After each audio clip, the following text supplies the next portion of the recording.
Welcome back, lovely ladies. Hi, girls. Can we talk about the transition from middle school to high school? Yes, we can talk about that. Our girls that are going from middle to high school, we came up with these tips specifically for you. Calibrate your expectations. Calibrate is about balancing based on what is accurate. You have to remember that whatever you have heard about going into high school has been affected by influences of other things. Most of the time, ladies, it's not really accurate. If you're going from middle school to high school, you're either super excited, you're super intimidated, or both. Yes.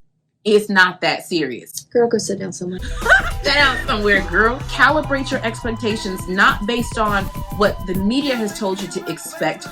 Drama, the passion, the scandal, the nerds being put in trash cans by the football players, the cheerleaders walking in slow motion through the cafeteria. With their hair. Yeah, with the hair floating. It's not that. Your peers, your siblings, people have told you this is what high school was like for me. But that's the trick. That's what high school was like. For them. For them. Say your older brother, he went to high school, he had Miss Jones, he hated her. You may get to school, you have Miss Jones, and you're like, oh, she's awesome. Their experience may not necessarily be yours. Calibrate your expectations, not based on the media, not based on what other people have told you, but based on what is in front of you when you get there. Use your resources. If you don't know where the gym is, if you don't understand what's going on in class, what is a syllabus? Just ask. They say there isn't a such thing as a stupid question. The devil is a lie. There are some. But I'm saying, what's seriously stupid is sitting there and not knowing. Read the stuff that you're given. The book, the teacher's website. The directions. Reading is fundamental. It's the age of Google. Look stuff up. Talk to your teachers. That's what they're there for. Your Yes. teacher is for you. They're going to let you know where to find the answer, even if they don't tell you the answer. Your parents are resources too. Our whole Yes. point here is don't sit there and be content not knowing something that you need to know. Use the resources that you've been given. Handle your responsibilities. A lot of times in high school, kids won't think for themselves. They find a group and then the group decides on who you are, what you represent, how you will behave. Girls, don't do that. Fitting in is for sheep. I have heard that sheep are stupid. Very. Think for yourself. If you're going to join clubs and groups, do your research on everything that you align yourself with, because whatever you align yourself with, you are then a representative of that. Or they're representing Or they represent you. If you have to swim up the river by yourself and be right, swim up the river by yourself. Watch what's happening and listen to what is being said. Do both, because there's some people that are going to say some things and do something different. Use your eyes and ears, and they will be your biggest tools in this transitional time in your life. Because you are in high school now, a lot of the weight now falls to your shoulders.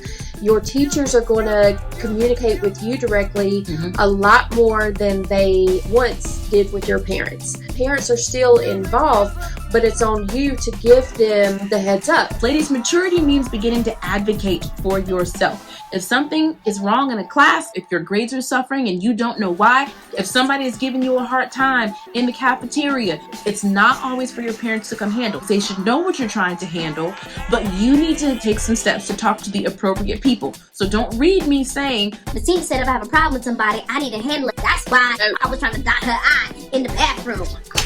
not what I said. But the responsibility of taking care of it appropriately start with you. Advocate for yourself with your friends, doing stuff in the classroom, group projects, even in a dating relationship. Speak up for yourself. That's part of handling your responsibility.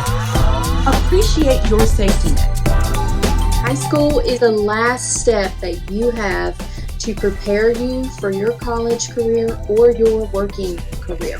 This is where you need to glean as much wisdom and information as you can from the most important adults in your life. This is your practice run. Okay. So that's why you want to take on as much responsibility as possible and see how you handle it. Because right now, you're still operating with a safety net. Your parent or teacher or someone can swoop in and kind of come to the rescue. And the way to keep your safety net strong is by communicating. and appreciating. Appreciating your safety net doesn't mean just diving off the high wire into the safety net just because it's there. If you just show up at the last minute to ask a teacher for a favor and you've never built relationship with her,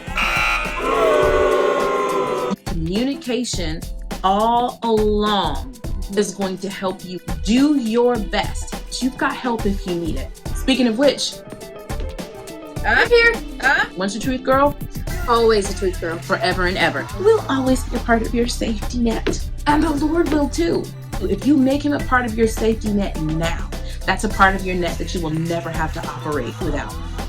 So for our girls that are heading to high school this year, we just want to suggest to you that you calibrate your expectations. Use your resources. Handle your responsibilities. And appreciate your safety net. And I bet high school's going to be all right. It's going to be great. Who's going to high school?